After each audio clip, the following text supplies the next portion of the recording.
Hello, hello, je suis ravie de vous retrouver pour cette guidance Oracle Astro des cancers et ascendant cancer pour ce mois d'août 2023. Les planètes en Lion sont positionnées dans votre maison 2. C'est vrai que votre anniversaire a été fêté déjà fin juin et que vous démarrez votre cycle d'année. Donc, nous passons à la deuxième étape qui est la maison 2, la maison financière. Donc, votre préoccupation de ce mois-ci, ça va être l'argent. Pas que ça, mais en tout cas, tant que le soleil va être dans cette maison-là, il va mettre en lumière tout ce qui est d'ordre financier et patrimoine. Vénus est déjà positionnée dans cette maison 2 et va vous apporter énormément de chance.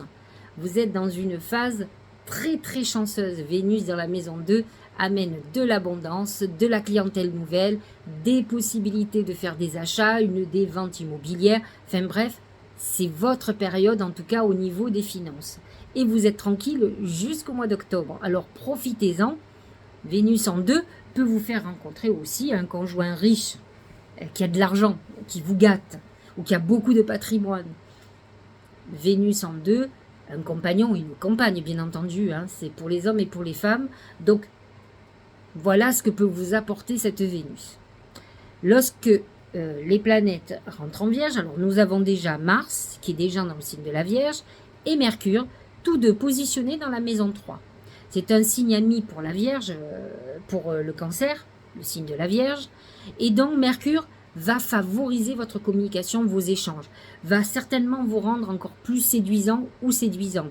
Vous aurez de la facilité d'élocution, vous aurez un esprit très pratique qui réfléchira très vite et comprendra très très vite ce qu'on va lui dire. Il faut juste faire attention lorsque Mercure va être rétrograde, de ne pas rentrer dans des malentendus ou des conflits, ou que les choses prennent du retard, qu'elles ne soient pas à la vitesse que vous voudriez.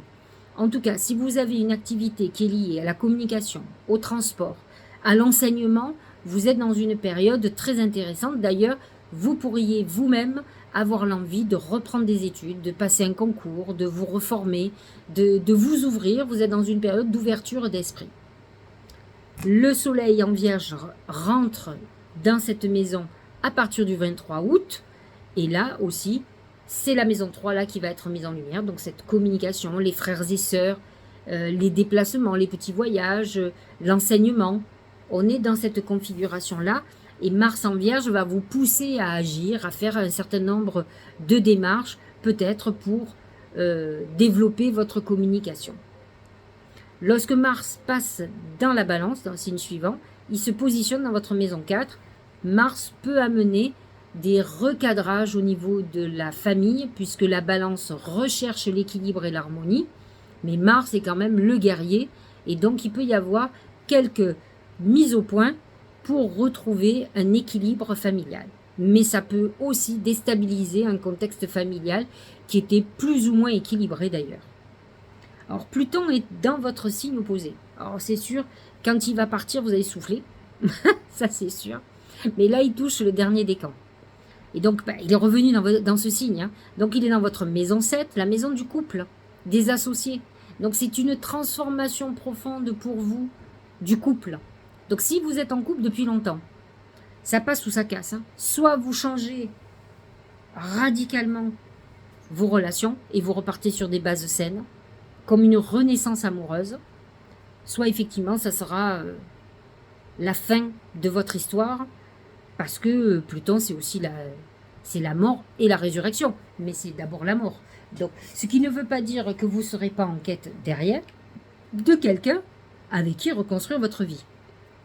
Mais bon, vous le savez, avant de reconstruire, il faut déjà déconstruire. Donc, vous allez être obligé peut-être comment dirais-je, de sacrifier votre couple, mais parce que vous pensez que vous êtes arrivé au bout de l'histoire, pour pouvoir aller vers quelqu'un, surtout avec une Vénus en 2, vous pouvez aller vers quelqu'un qui vous apporte un avenir beaucoup plus intéressant et un amour, de toute façon, ça ne sera qu'un amour nouveau, donc vous aurez envie d'y aller.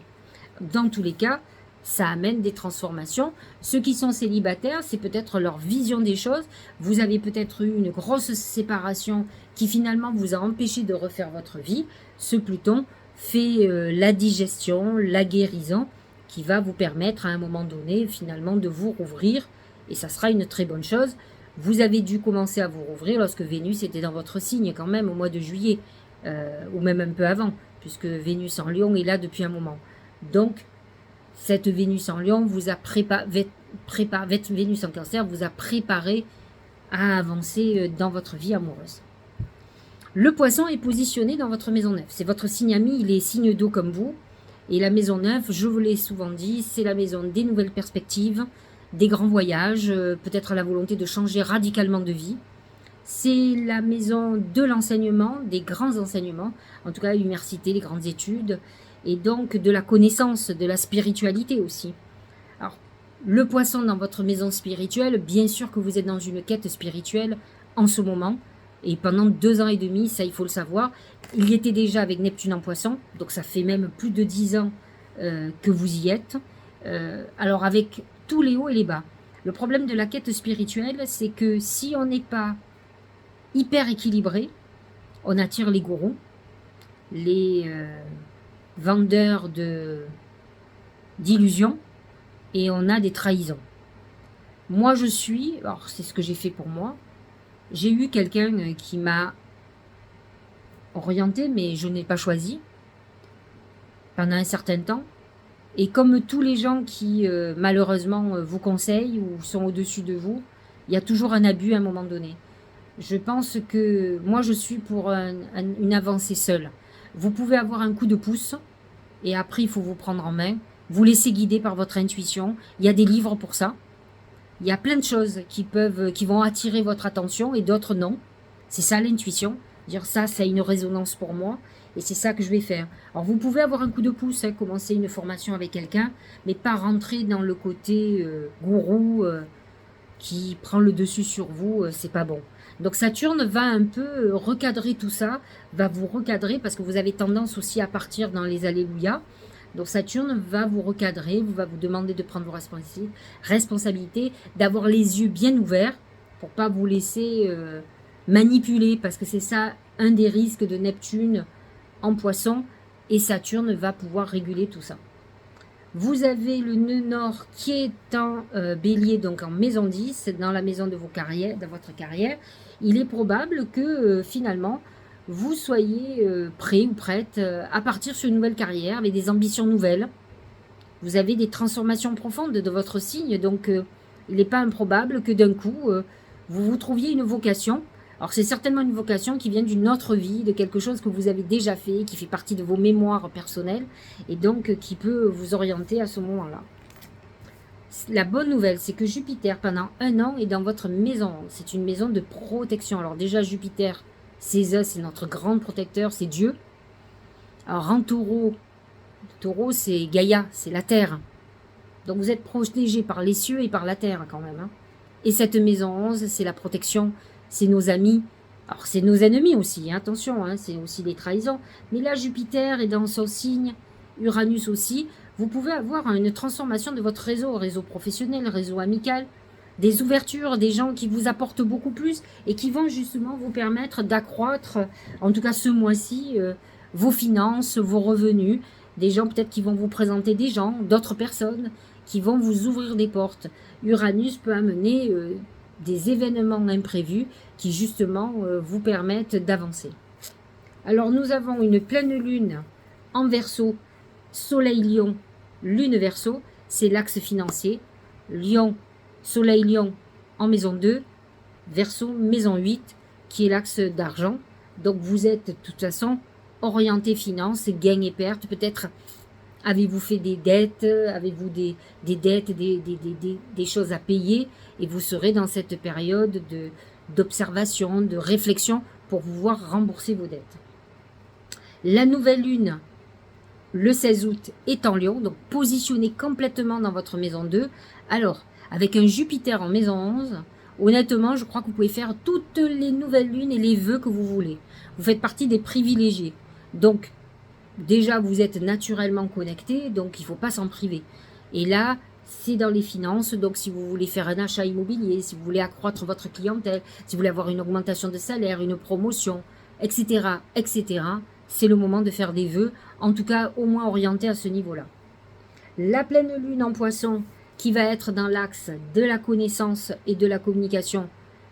Alors, amas de planètes en maison 3 et une partie d'amas de planètes en maison 9. Donc c'est un axe qui va être très important parce qu'il est très fourni en planètes. Cette pleine lune qui va vous amener à peut-être repenser votre orientation professionnelle. C'est un moment où vous aurez envie, vous aurez soif de connaissances, vous aurez envie de faire de l'apprentissage, de vous former. C'est très très bien, vous êtes en pleine période pour ça. Vous avez l'amas de planètes en Vierge dans votre maison 3 qui va vous permettre d'aller vers les bonnes personnes pour vous former. Et cette maison 9 qui vous ouvre à quelque chose d'assez extraordinaire pour vous. Donc cette pleine lune du 31 août va être une fenêtre ouverte dans ce domaine-là. Et la nouvelle lune qui aura au mois de septembre en Vierge sera encore plus intéressante et où vous devrez faire quand même beaucoup de vœux. Alors voyons ce qu'ont à dire les oracles et mon oracle magique du mar de café. C'est le pont. Le pont, c'est toujours une phase transitoire. Alors, de toute façon, dites-vous que si vous êtes dans une période de transformation de vie, vous êtes obligatoirement dans une phase transitoire. Il est temps de vous ressourcer, de savoir où vous voulez aller quand on est dans cette phase, parce qu'ensuite, il va falloir mettre énormément d'énergie à aller vers votre avenir. Là, vous avez un pied dans l'avenir, la tête un peu sur l'avenir, mais vous êtes dans cette phase transitoire encore. Donc, attention, attention. Au niveau professionnel et financier, c'est la grenouille. La grenouille, c'est une phase de métamorphose professionnelle, qui peut amener aussi beaucoup de souffrance. La grenouille représente aussi la tristesse. Donc, ça peut être un changement douloureux pour vous, parce que quelque part, vous pouvez avoir un appel de quelque chose de nouveau dans votre vie, le désir ardent, et d'un autre côté, il peut y avoir une raison financière. Donc cette phase intermédiaire qui va avec le pont, cette transformation, est délicate. Vous ne devez pas vous emballer, vous devez garder la tête sur les épaules et réfléchir à vos besoins, ce que vous pouvez faire et ce que vous ne pouvez pas faire. Au niveau sentimental, c'est la couronne, c'est le succès, la consécration. Si vous êtes amoureuse de quelqu'un et que vous n'êtes pas avec, il y a des grandes chances que vous arriviez à conquérir le cœur de cette personne. Si vous êtes en couple, votre couple est au beau fixe.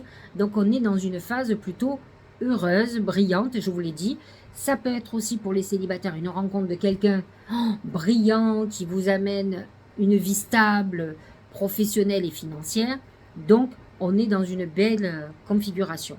Parce que les cancers, femmes particulièrement, ont besoin d'être avec quelqu'un de sécurisant financièrement.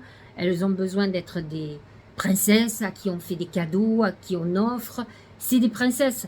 Le cancer, c'est les contes de fées quand même. Hein. Donc c'est une princesse qui cherche son prince. Et il faut que son mec soit un prince. Au niveau de la santé, c'est les chemins. Alors il faut faire attention. Les chemins représentent les doutes. À mon avis, vous en êtes rempli. Parce que le problème du cancer, c'est ses émotions. Il part dans tous les sens. Il a des hauts et des bas énergétiques et émotionnels. Et donc, il est plus reconnecté à son intuition.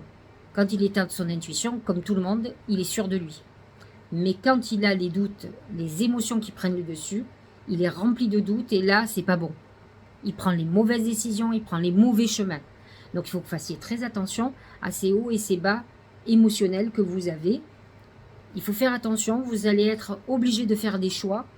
Si vous avez une santé fragile, il va falloir que vous réfléchissiez à votre orientation professionnelle, par exemple, à vos décisions, qu'elles n'aient pas un impact sur votre santé fragile. Donc, à vous de réfléchir à ce que vous devez faire et ce que vous ne devez pas faire. Le Tao, l'obscurcissement de la lumière. Adoption d'un profil bas, difficulté, regard tourné en premier lieu vers l'intérieur, prudence et modération, atténuation du caractère brillant. Alors, j'ai envie de vous dire que pour le moment, on n'a aucune planète ni en Gémeaux, ni en maison 12, donc ce qui est plutôt pas mal pour vous. Maintenant, il faut faire très attention, parce que Pluton est dans votre maison 7, Saturne est dans votre maison 9, c'est le dieu du karma, et je vous l'ai dit, vous avez tendance à vouloir aller très très vite, Vous allez avoir des hauts et des bas psychologiques, émotionnels, c'est ce qu'on nous disait. Et en fait, le problème, c'est que ça va assombrir votre enthousiasme. C'est-à-dire que si vous avez des problèmes de dépression, des problèmes émotionnels qui peuvent déclencher des problèmes de santé, c'est-à-dire de la somatisation, ce qui est très courant chez vous, bien sûr que tout ce qui était merveilleux est beaucoup moins bon. Donc, il faut absolument que vous soyez vigilant et vigilante, que vous travaillez sur vos émotions. Ça, on travaille avec la méditation qui régule votre énergie, qui vous met la paix intérieure. C'est très important. Donc, pensez-y. Peu importe dans quel domaine vous êtes, de toute façon, on est tous touchés, quel que soit le domaine dans lequel on est. Que vous soyez comptable, que vous soyez magnétiseur, vous avez besoin de réguler vos énergies, de vous purifier, d'être en harmonie. Je dis souvent aux gens, puisque je mets beaucoup sur mon blog, des manières de se purifier. En fait, vous vous lavez, on est censé, je dis bien tous, se laver tous les jours. Donc vous avez une hygiène buccale, une hygiène corporelle. Pourquoi n'aurions-nous pas une hygiène énergétique? C'est indispensable. Donc si vous ne priez pas, faites au moins des mantras, faites de la méditation. Mais ça fait partie d'un équilibre et d'une hygiène de vie. Et vous verrez que votre vie va changer. Elle va être radicalement changée. Et quand vous êtes dans des métiers de voyance, de spiritualité, d'énergie, alors praticien, magnétiseur, etc. Alors vous, il faut que vous soyez hyper purifié. Parce que vous allez prendre des miasmes de tout le monde. Alors si déjà vous en avez, il faut déjà enlever les vôtres et après vous protéger des autres. La protection ne suffit pas, il faut avoir cette hygiène hyper rigoureuse, au moins une fois par jour, si ce n'est pas plusieurs fois par jour. Donc voilà. Donc si vous avez une période qui était super et qu'avec des hauts et des bas, des moments, c'est qu'il va falloir vous purifier, vous nettoyer, c'est que vous, émotionnellement, vous êtes au plus bas. Vous allez remonter, mais en tout cas, ça obscurcit cette période plutôt faste. Le ressenti, on en parlait, ça fait partie de vous, ça. Ce que vous ressentez profondément et imaginez clairement a tendance à prendre racine en vous. Il faut faire très attention au ressenti. Le ressenti n'est pas le désir et n'est pas l'angoisse ni la crainte. Le ressenti, c'est quelque chose qui s'impose à nous sans aucune raison, qui n'a rien à voir avec le désir. C'est le flash. On pense à rien et d'un coup, hop, on a quelque chose qui s'impose à nous. Et pas quelque chose, c'est ça que je veux. Et je le veux, je le sens au fond de moi. Oui, votre désir ardent, oui, mais ce n'est pas de l'intuition. Alors vous pouvez avoir, attention, la réalisation de votre désir. Ça, c'est du bol. Mais le désir n'est pas toujours en accord avec le ressenti. Sachez-le. Se lancer. Voyez toute cette belle vague qui correspond à l'eau du Cancer. Un nouveau départ s'offre à toi, mets tes peurs et tes appréhensions de côté. Saute, lance-toi, laisse le courant de la vie te porter là où tu dois cheminer. C'est ça. Vous qui êtes signe d'eau, laissez-vous porter vers le courant. Il sait où vous emmener. Donc, soyez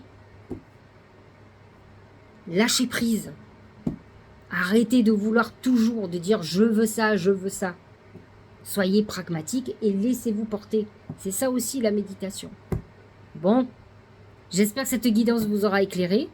Je vous souhaite un très bel été. Profitez du mois d'août, des vacances, faites de la méditation, mettez-vous au soleil, ça vous recharge. Allez à la mer, c'est purificateur, l'eau marine, le sel marin. Et puis, on se dit à la fin du mois. Je vous embrasse.